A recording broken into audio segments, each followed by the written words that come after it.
जोशी और आप देख रहे हैं मऊ क्रांति न्यूज। स्वागत है आपका मऊ क्रांति न्यूज में। खबर उत्तर प्रदेश के आगरा से।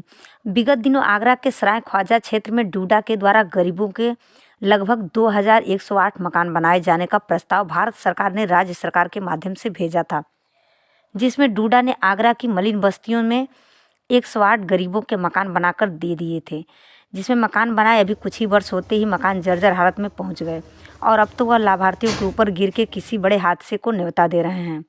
मकानों के जर्जर हालत में होने के कारण लाभार्थियों के ऊपर गिरने से लाभार्थी किसी बड़े हादसे के डर से सहमे और सदमे में हैं और इस को लेकर लगातार प्रशासनिक अधिकारियों से लेकर विभागीय अधिकारियों तक अपने शिकायती पत्र भेज रहे हैं, लेकिन कुंभकर्ण की नींद में सोए आगरा के जिला प्रशासन के अधिकारी किसी बड़े हादसे का इंतजार कर रहे हैं।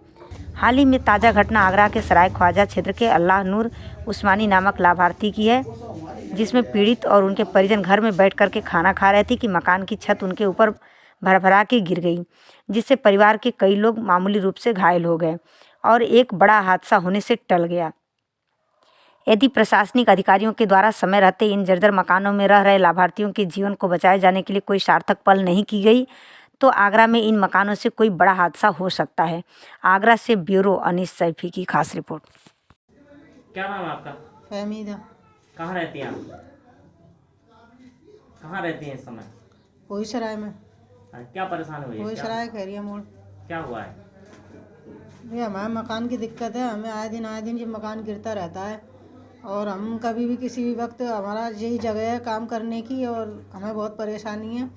जब देखो जब मकान झड़ता ही रहता है 24 घंटे रेत या। और कल मेरा बच्चा आया है खाना खाने के लिए और जैसे ही वो टिफ़िन लेकर के बाहर निकला है, जैसे ही ये छत गिर पड़ी और उस दिन मैं किचन में खाना बना रही थी तो मैं भी बच गई, थोड़ा सा हट गई। लेकिन हम सोते हैं इस जगह पर, कभी भी गिर सकता है जी, हमें बहुत खतरा है इससे और हम मर जाएंगे या हमारे बच्चों को कुछ हो जाएगा तो हम किसको जिम्मेदार ठहराएं। हम बहुत गरीब आदमी हैं, हमारा आदमी विकलांग है, मेरे मासूम छोटे छोटे बच्चे हैं और बहुत खतरे की में हम रह रहे हैं जान पे।